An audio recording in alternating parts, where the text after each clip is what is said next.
It ain't over until the appeal person sings. By Ryan Clement. Naturally, when a contract comes to an end, it is either clear to all that it is the case at the first time of asking, or that there are no enduring rights and obligations under it post termination. I am not, of course, referring to a right to sue under the contract for, say, breach of contract, negligence, etc. However, it is common for employment contracts to buck this general legal trend. For example, the effects of post-termination restrictive covenants. But what of the case where an employee has been dismissed? We know he would have a right of appeal against the dismissal, but are they reinstated the moment they give notice of their appeal, pending its outcome, and in turn entitled to their pay during the interim period between the notice and appeal outcome? Or will the employment status be determined retrospectively, presently and future, only after the appeal officer has decided on and published the outcome? It is the latter. Put simply, if one is dismissed, they may not truly be dismissed at the material time if they appeal.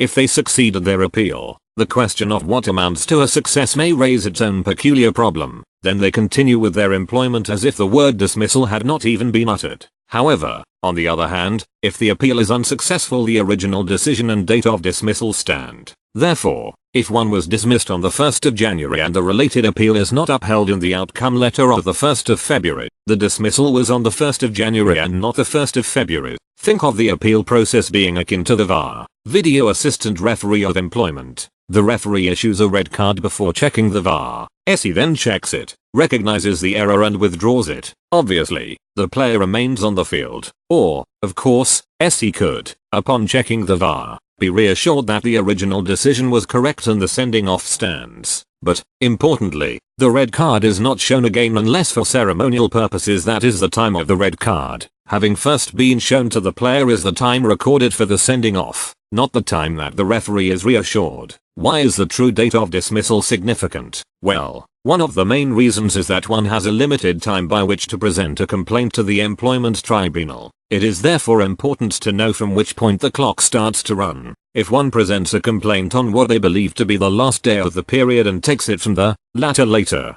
date of the appeal outcome and not the former earlier original date of dismissal, then they will encounter problems and be time barred. Of course, the moral of the story is don't leave it to the last day to present your complaint to the employment tribunal. One person's delicacy is another person's poison. I return to the complex issue of what is or is not deemed a success. Winning one cup over another will be deemed a success by some and others less so. Premier League or Champions League, top 4 or avoid relegation etc. So, when an employee is dismissed, appeals and is demoted instead, some appellants may feel relieved that they managed to save their jobs in some form. On the other hand, however, some may feel aggrieved that they were demoted to a position they had once occupied some 10 years previous, which yields little or no satisfaction. And, of course, there is the potential reputational damage in the workplace. The recent Court of Appeal case of Patel v Folkestone Nursing Home Limited 2018 is a testament to the fact that although what is deemed a success may be open to interpretation between parties, it is much clearer in law.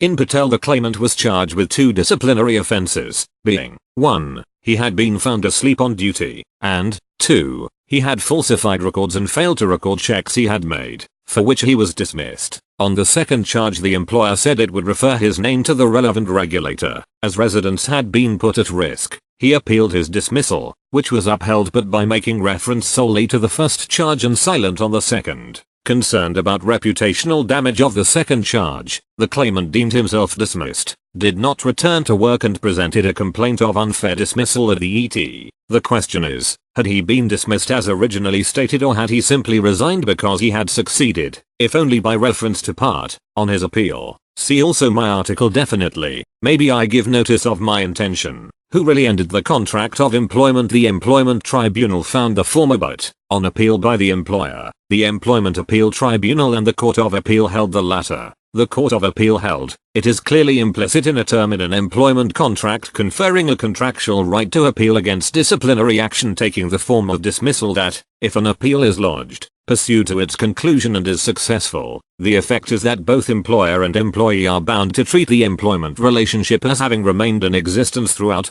2018, IRLR 924. In conclusion, If one is dismissed and appeals a dismissal, the outcome of the appeal may be to confirm the dismissal or give a lesser sanction short of dismissal, which is allowed under the contract of employment written warning, suspension, demotion etc., or no sanction at all. Apart from the first, dismissal, one remains employed. The date of dismissal is the original date when the employee was informed of such and not the date of confirmation by the appeal officer in the appeal outcome.